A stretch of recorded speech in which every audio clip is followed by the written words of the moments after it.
नमस्कार, स्वागत है आपका आवाज़ दी वॉइस में। मैं हूँ रत्ना शुक्ला आनंद और इस टॉक शो में हम लोग बुलाते हैं अपने विशेष मेहमानों को और उनसे अलग-अलग विषयों पर चर्चा करते हैं।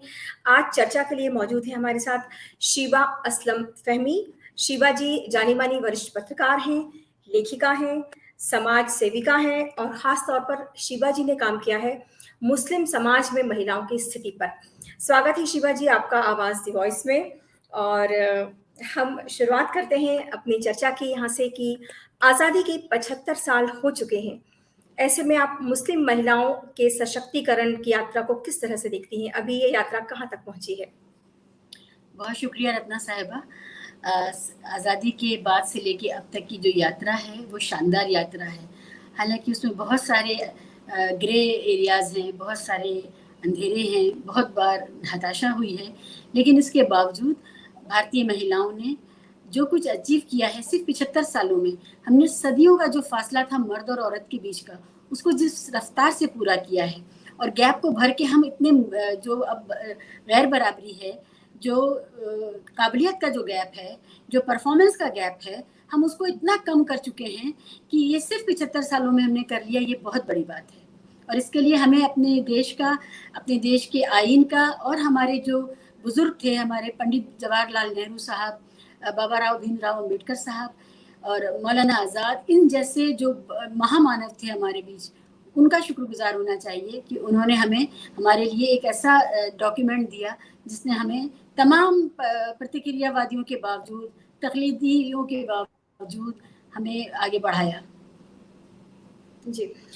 शीबा जी आपसे जानना चाहूँगी चूँकि आप लगातार जो है जो मुस्लिम समाज में महिलाओं को लेकर जो परेशानियाँ हैं उन पर काम करती रही हैं, जो कुरीतियाँ हैं उन्हें दूर करने की कोशिश करती रही हैं। तो वो कौन-से मसले हैं जो आज भी बरकरार हैं? आपको लगता है कि आज भी उनको एड्रेस करने की ज़रूरत है? रत्ना साहिबा, ऐसा है कि पैट्रियार्की का जो फ्रेमवर्क है वो धर्म से बड़ा है, वो कल्चर से बड़ा है। पैट्रियार्की के अंदर ये सब कुछ आता है हमारे यहाँ। यानी कि मैं ये कहना चाहती हूँ कि धर्म से पहले पैट्रियार्की अपने आप को स्थापित कर चुकी थी।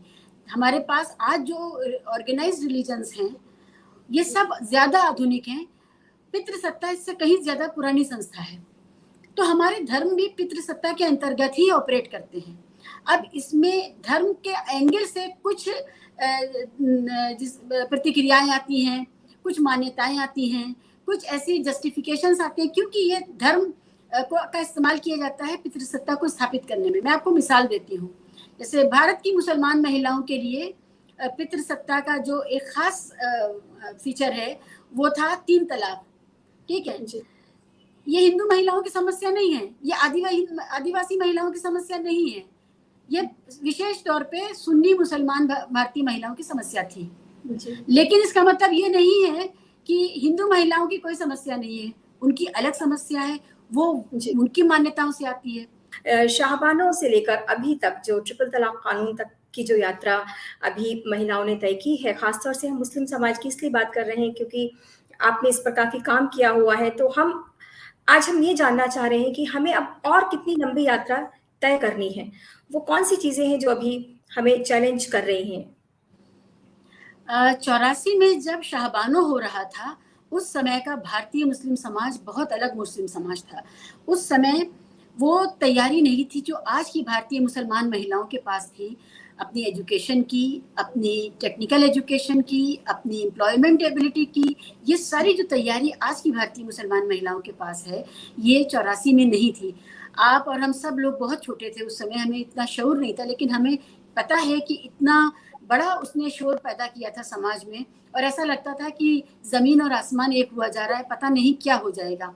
ये उस वक़्त का भारतीय मुस्लिम समाज all India Muslim personal law जैसे एक खाप पंचायती या एक कहना चाहिए मेल ओनली क्लब बना के उन्होंने रखा था और उसमें वो तय कर रहा था कि भारत की एक गरीब मुसलमान तलाकशुदा महिला को 75 रुपये महीना का जो स्टाइपेंड है वो नहीं मिलना चाहिए।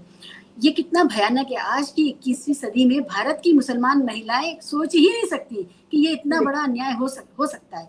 तो शाहबानो की, मैं तो यही कहती हूँ कि इन सब कट्टरपंथियों को शाहबानो की हाई लग गई है।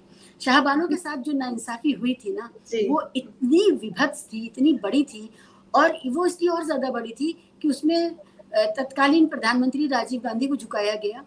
उसमें एक रैशनल बात करने वाले, इंसाफ की बात करने वाले नेता और मंत्री आरिफ मोहम्मद खान साहब को इस्तीफा देना पड़ा। और सबसे बड़ी बात ये हुई कि पार्लियामेंट में भी उसको मुद्दा बना करके सुप्रीम कोर्ट के फैसले को बदलवाया गया।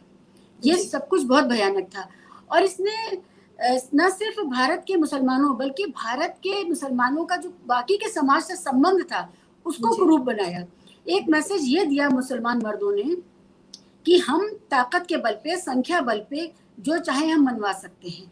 हम इस देश की, इस संविधान की और इस देश के कानून की, इस देश के सुप्रीम कोर्ट की और किसी भी संस्था की हम कोई इज्जत नहीं करते हैं।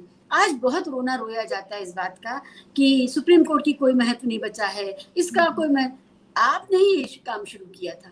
तो ये एक वाटरशेड मोमेंट है जिसमें एक समाज ने जो अपने आप को विशेषाधिकार प्राप्त समझने लगा था किन्हीं कारणों से, उसने पूरे समाज को ये मैसेज दिया कि हम अपनी जिद और अपनी आतार्किकता को अपने वोट बैंक के पावर से हम बदल देंगे। और इसकी वजह से जो रिएक्शन आया मुसलमानों के प्रति वो उतना ही कठोर था, और उसके बाद से मुसलमानों की लोकतंत्र में जो आस्था है उस पर सबने शक करना शुरू कर दिया। ये उस दौर की बात है। लेकिन आज 2021 में भारत की मुसलमान महिलाओं ने बहुत कुछ हासिल किया है। हम 2000 के दशक से 2002 में मैंने एक कवर स्टोरी की थी 3 तलाक और दूसरी परेशानियों पर। उसके बाद लगातार बात होती रही। हमारे बीच असगर अली इंजीनियर जैसे लोग, आरिफ मोहम्मद खान जैसे लोग, और भी दूसरे नाम हैं जिन्होंने हमारा बड़ा साथ दिया। और इस बीच हिंदू मुसलमान महिलाएं भी हिम्मत करके आगे आईं और एक बहुत बड़ी मुहिम बनाई गई।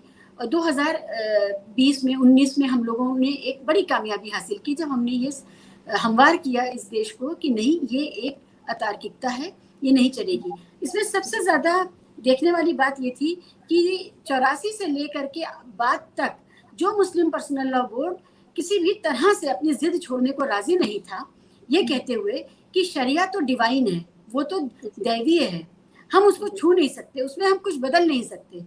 वो ये झूठ परोस रहा था, जबकि शरिया का जो वर्जन वो इस्तेमाल कर रहे थे वो एक ह्यूमन इंटरप्रिटेशन था। उस ह्यूमन इंटरप्रिटेशन को वो छूने को तैयार उस वक्त नहीं थे। 2017 में वही मुस्लिम पर्सनल लॉ बोर्ड ने सुप्रीम कोर्ट में ये कहा जाकर के कि हम तलाक बिद्दत या 3 तलाक जिसे कहते हैं आम भाषा में, हम इसको ख़त्म करने के लिए मुहिम चलाएंगे और हम इसको रोकेंगे, आप कानून मत बनाइए।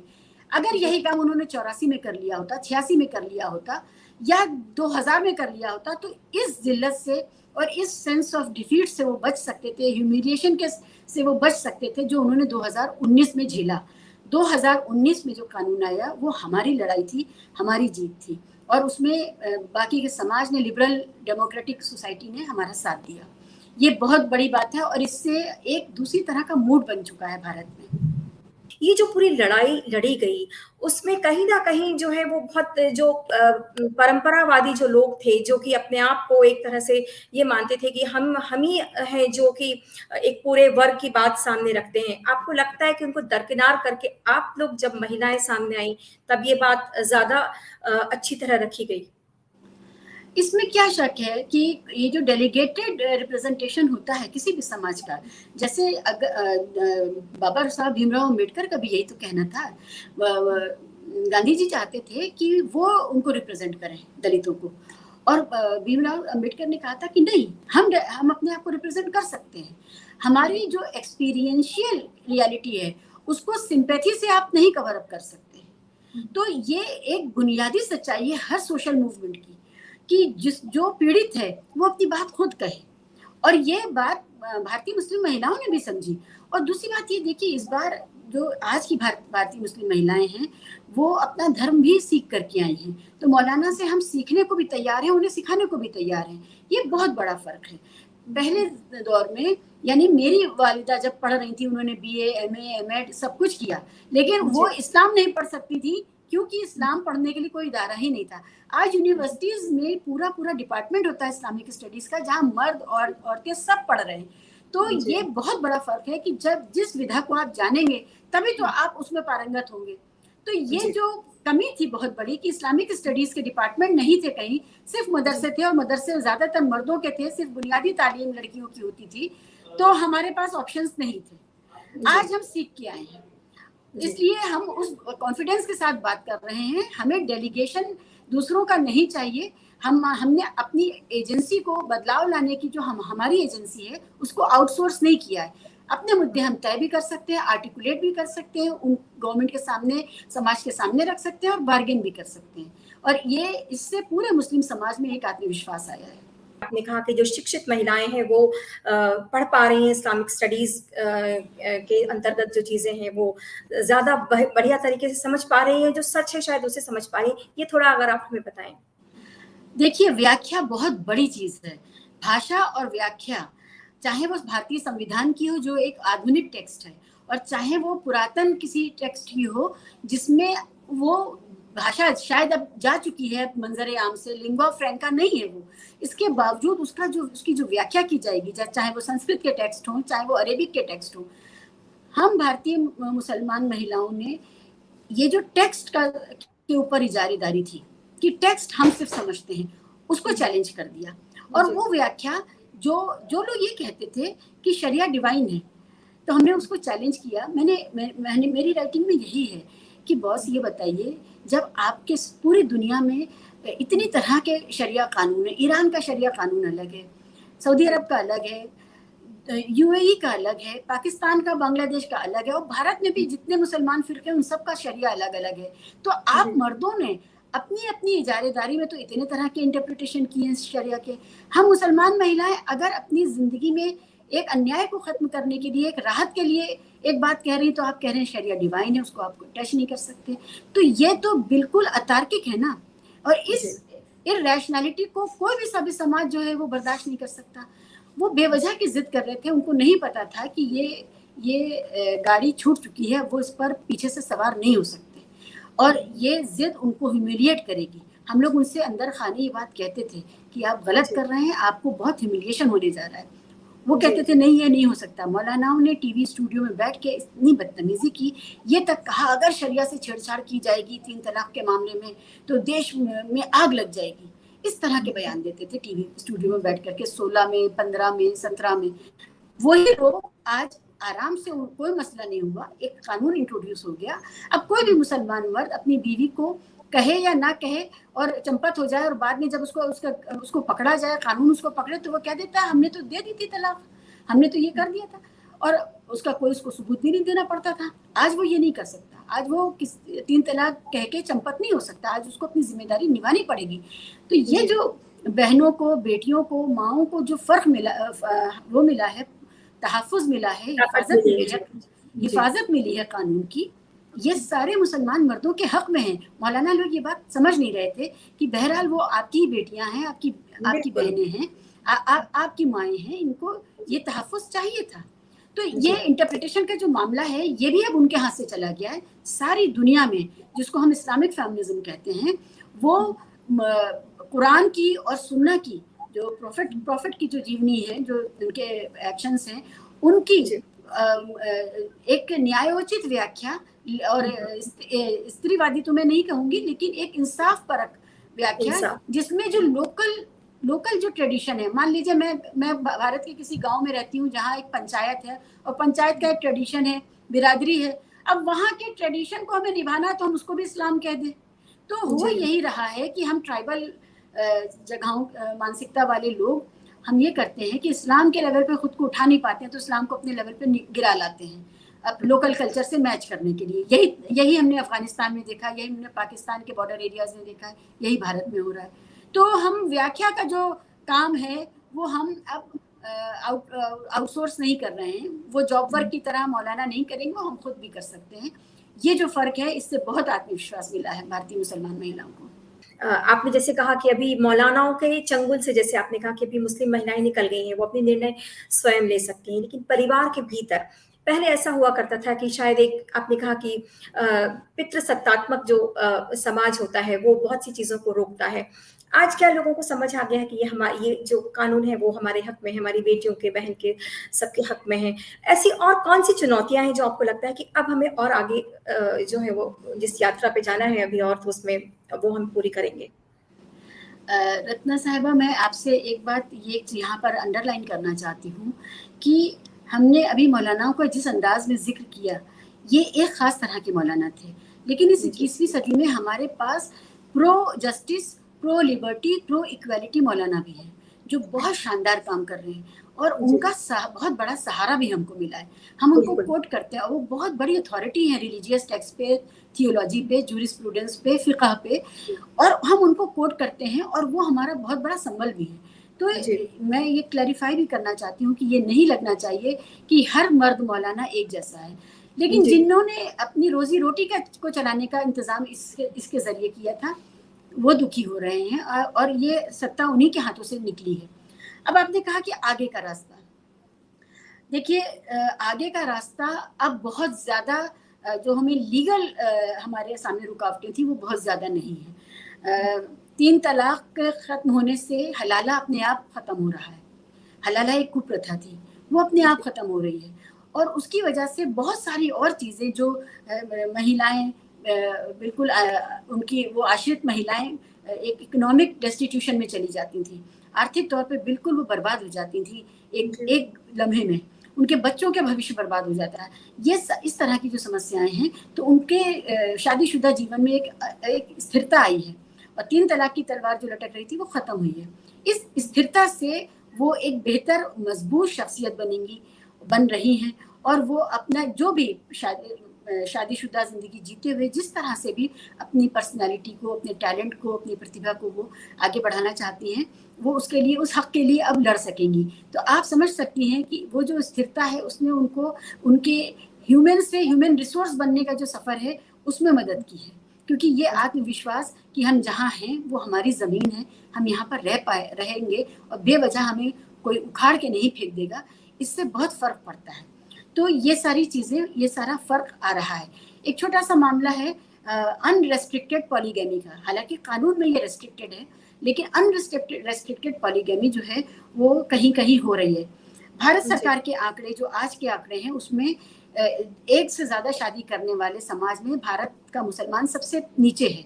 सबसे ज़्यादा हिंदू समाज में एक से ज़्यादा शादियाँ होती हैं, फिर ट्राइबल समाज में होती है। इस तरह से दूसरे समाजों में सबसे नीचे चलिए देखिए क्या भारत का हुआ। मुसलमान समाज है और ये बहुत से लोगों को ताज्जुब होता है। उनको क्योंकि स्टीरियोटाइप ये है कि मुसलमान बहुत सारी शादियाँ करते हैं, जबकि इस समय एक से ज़्यादा शादी करने वाले सबसे कम मुसलमान ही हैं। तो ये एक फ़र्क है। अगर अगर इसमें मौलानाओं ने और समाज ने आत्ममंथन करके थोड़ा इसको रैशनलाइज़ किया कि ये इस तरह से नहीं हो सकता, तो ये अंदर ही अंदर मामला सुलझ जाएगा, इसके कोई मसला नहीं है। 3 तलाक के ख़त्म होने से इस पर भी फ़र्क पड़ा है कि मर्द को सोचना पड़ता है कि वो ज़िंदगी में क्या फ़ैसले ले रहा है, इसका एक नतीजा निकलेगा उसकी ज़िंदगी में। तो धार्मिक तौर पे हमारे ज़्यादातर मसले हल हो चुके हैं। आपको लगता है कि शिक्षा का एक विशेष योगदान है, अगर हम ये प्रण करें कि सभी महिलाएँ जो हैं या सभी बच्चियाँ पढ़ लिख जाएँ, आगे बढ़ेंगी, तो वो अपने अधिकारों के प्रति जो है वो कहीं ज़्यादा सचेत होंगी, चूँकि आप लगातार उनके बीच काम कर रही हैं। ये एक बहुत मल्टी डायमेंशनल सवाल है, क्योंकि मुसलमान महिलाएँ एक सिंगल एंटिटी नहीं है, होमोजेनस लॉट नहीं है, कि जी, सभी मुसलमान महिलाएँ एक ही स्तर पे सोच रही हैं। नहीं, ऐसा नहीं है। इसी दिल्ली के दिल में मैं रहती हूँ जहाँ, वहाँ पर घरों में पैसा है और वैभव है, लेकिन शिक्षा नहीं है और ये एहसास भी नहीं है कि ये कोई कमी है। ये बहुत जी, बड़ी त्रासदी है। ये जब मैं देखती हूँ कि ये एहसास ना होना, ये मतलब आप एडल्ट लिटरेसी पर ना काम करें, उसकी चिंता ना करें, लेकिन आपके घर में जो 7 साल की बच्ची है या लड़का है, जी, उसके एजुकेशन के लिए आप चिंतित ना हों और आप चैन से रहें, तो और पैसा है घर में, कोई मसला नहीं है। ये भी नहीं है कि उस बच्चे को सुबह उठ करके मज़दूरी करने जाना है या उसके घर में फ़ाक़े हो रहे हैं, ऐसा कुछ नहीं है। उनके यहाँ शादियाँ होती हैं तो मामूली तौर पे 50 लाख 1 करोड़ खर्च होता है। ऐसे लोगों के यहाँ ये जागरूकता नहीं है, ये सबसे बड़ी लड़ाई है। लेकिन ये सिर्फ़ एक ये हर मुसलमान की कहानी नहीं है, ना ये हर मुसलमान इलाके की कहानी है। इसी तरह और भी इलाके हैं जहाँ मैंने देखा है माएँ फैक्ट्रियों में काम कर रही हैं लेकिन अपनी बच्चियों को पढ़ा रही हैं, अपने बच्चों को पढ़ा रही हैं। तो लड़की लड़कों को पढ़ाने के लिए जागरूकता एक तरफ है और एक तरफ सारे संसाधन होते हुए जागरूकता नहीं है। तो हम एक ही समय में कई कई दशकों में और कई सदियों में जीने वाले समाज हैं और ये ऐसा ही बहुत और समाजों में भी है। तो जहाँ पर जागरूकता नहीं है वहाँ जागरूकता जगाने का काम है, जहाँ पर संसाधन नहीं है वहाँ किसी तरह उनको योजनाओं से जोड़ने का काम है कि सरकार की क्या योजनाएं हैं, सरकार का क्या क्या गरीबों के लिए क्या क्या कार्यक्रम है, उनको उससे जोड़ दिया जाए। हमें नया कुछ नहीं चाहिए, ऑलरेडी जो गरीबों के लिए योजनाएं हैं वो पॉलिसीज के साथ जुड़ जाए और अपना हक उनको मिल जाए और वो उसके सहारे ही मुख्य धारा में शामिल हो जाए। तो ये इस तरह के कामकाज हैं जो होने चाहिए। परिवार के अंदर का जो मसला था वो अब बहुत कमी आई है, क्योंकि हम लोग बहुत आर्बिट्रेशन भी करते थे तलाक वाले मामलों में और ज़्यादातर मामलों में हमारी कोशिश होती थी कि तलाक को अवॉइड किया जाए। महिला के पास मायका नहीं है, माँ बाप गुजर चुके हैं, 2 बच्चे हैं, 4 बच्चे हैं, वो लेके कहाँ जाएगी? भाई भाभी उनके जो हैं वो अपने ही मसलों से, आर्थिक मसलों से जूझ रहे हैं, वो उनको नहीं रख सकते। ऐसे हालात में हम चाहते थे कि तलाक़ें ना हों।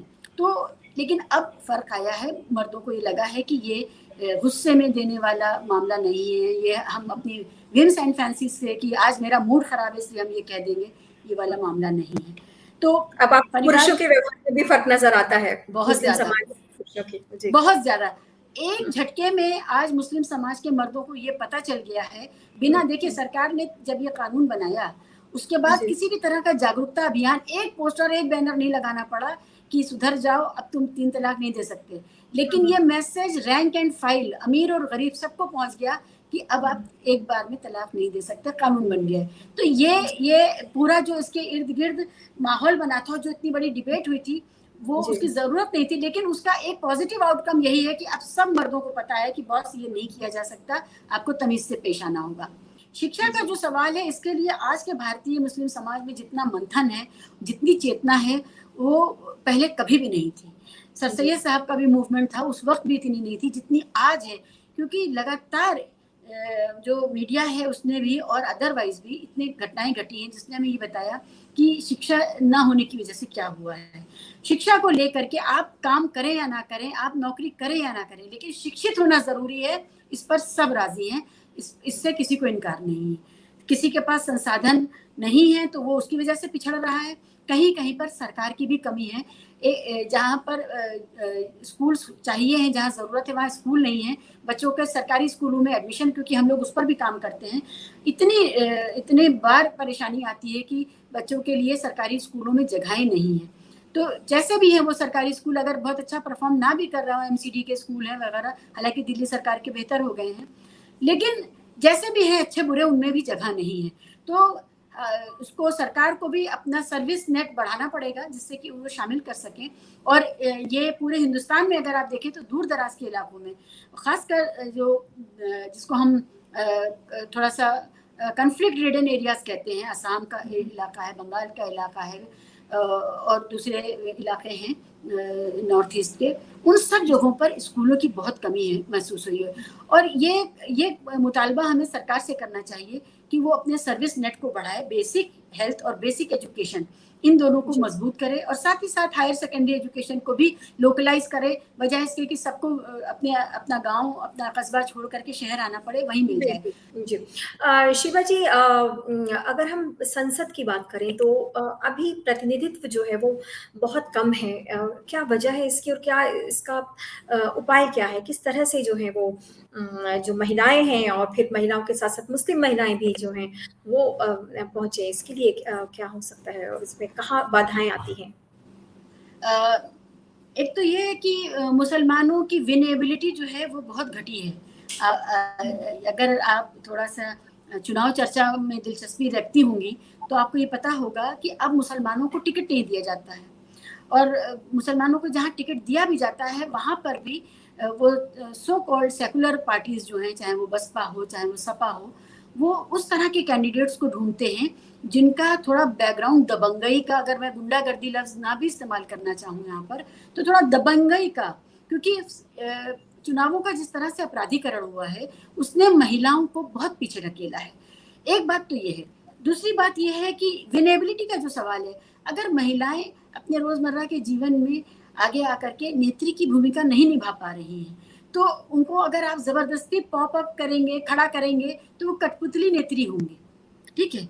कठपुतली नेत्री होने के बजाय ये ग्रास रूट लेवल पे डेमोक्रेटाइजेशन का जो प्रोसेस है वो मजबूत किया जाए, वहाँ से महिलाओं को आगे बढ़ाया जाए, क्योंकि वो लोकल स्तर की समस्याओं के साथ दो चार हों, उनके समाधान को ढूंढने का हिस्सा बने और उसमें लीडरशिप के रोल में आगे आए।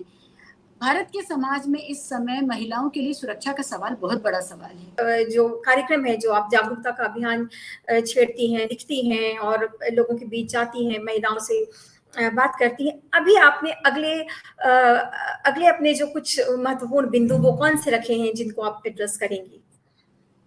हाँ, सबसे ज़्यादा हम लोग जो शहरी महिलाओं के बीच में काम कर रहे हैं, उसमें हम लोग एम्प्लॉयबिलिटी फैक्टर के ऊपर काम कर रहे हैं कि कैसे जो नए टेक्निक्स आई हैं और जो नए रोज़गार के अवसर पैदा हो रहे हैं, उनको हम पुरानी शिक्षा और पुरानी ट्रेनिंग से उनमें नहीं दाखिल हो सकते हैं। जो एम्प्लॉयबिलिटी है उनकी, कि हो सकता है आपके पास इंजीनियरिंग की डिग्री हो, लेकिन आपको कहीं जॉब नहीं मिल रहा है क्योंकि आपकी एम्प्लॉयबिलिटी नहीं है। जबकि एम्प्लॉयर से बात करो, तो वो ये कहते हैं कि हमें काम पे रखने लायक ह्यूमन रिसोर्स नहीं मिल रहा है। लोगों के पास डिग्री है, लेकिन वो जानते कुछ नहीं है। ये जो टेक्निकल एजुकेशन और एम्प्लॉयबिलिटी के बीच का जो गैप है, ये भारत के महानगरों की सबसे बड़ी त्रासदी बनी है वर्किंग फोर्स। टेक्निकल एजुकेशन के सिलेबस की भी ये परेशानी है अपने आप में। हम लोग इंजीनियरिंग कॉलेजेस में हम लोग इंजीनियरिंग कॉलेजेस में, मैनेजमेंट में, आईटी में, एआई में, मशीन लर्निंग में, इन सब पे लगातार काम कर रहे हैं और इन पर सेमिनार करना, लोगों को, बच्चों को बताना और नौजवानों के बीच में काम करना, तो ये हमारा फोकस एरिया है इस समय। हर लड़की को जो है वो संघर्ष करना पड़ता है। आपको लगता है कि ये जो एक तत्परता है, जागरूकता है या मुखरता है जो एक समाज में बच्चियों की जो शुरुआत से, वो तो संघर्ष जो है वो आजीवन चलता है अपने अधिकारों के लिए। तो आपको लगता है कि ये इसमें कुछ रफ्तार पकड़ी है इस बात ने शिक्षा के कारण, या जो जिस तरह से कानून जो बना, ट्रिपल तलाक कानून बना, उससे भी जो अब चीजें जो मजबूत हुई हैं, औरत की स्थिति मजबूत हुई है?